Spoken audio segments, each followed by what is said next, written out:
All right, so we wanted to give you a visual about why training your hips or any kind of mobility is super important.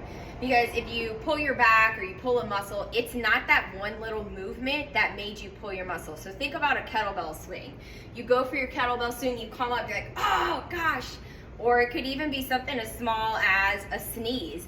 It wasn't that kettlebell swing and it wasn't that sneeze that made you pull your back. It was all of these lifestyle factors that have built up. It's building blocks that have gotten you to your threshold and have put you over the top. So think about it this way.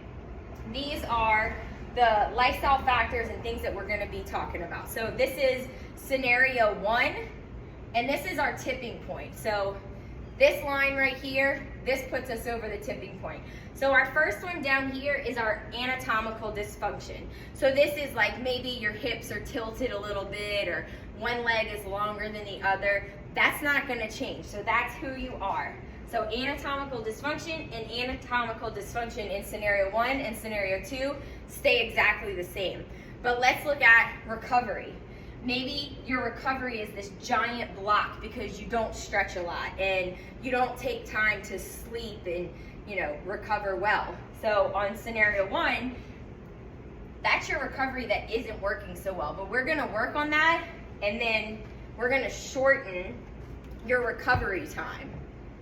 Then your next one, home life.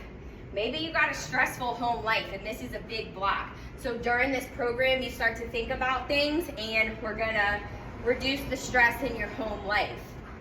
And then your next one is work life. Work is stressful and now you're focused on your overall wellness and improving your mobility. And so it makes you think, well, maybe I should start to focus on these things at work and reduce some stress at work. What are some things that I can do to lessen my load at work?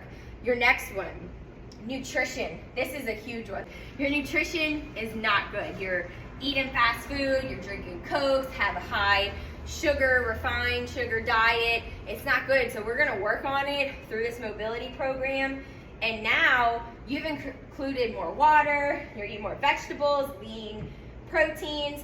Your nutrition is so much better. Look how lower to our threshold we already are. So next is our sleep.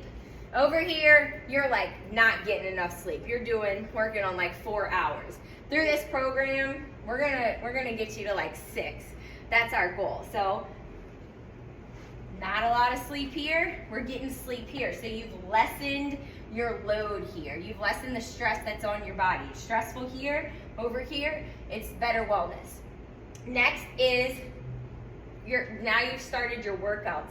So you have all these building blocks that have gotten you to your workouts. These last 3 are when you come to the gym. This is your lunges, this is your burpees, and this is your kettlebell swings. So now when you come in with your improved mobility and your focus on your overall wellness, your lunges are not bothering you. Your burpees aren't that big of a deal. And when you take that kettlebell swing and your threshold is here, in scenario 1, that one kettlebell swing is what made you pull your back. Over here, you do the kettlebell swing and look how much lower below your threshold that you are. So you haven't pulled your back. It's your whole wellness profile. It's everything that adds up all together. So this is like your high stress life, poor nutrition, not stretching, not focusing on your mobility. And this is where we're looking at the whole picture. We're not just focused on coming to the gym and getting your workouts in. We're reducing the stress in your life and improving all these other things. So this is where we want you to think about things, why your mobility program is so important, because it wasn't that kettlebell swing or the squat or the sneeze or whatever that one movement was that made you pull your muscle. It's been your lifestyle leading up to it.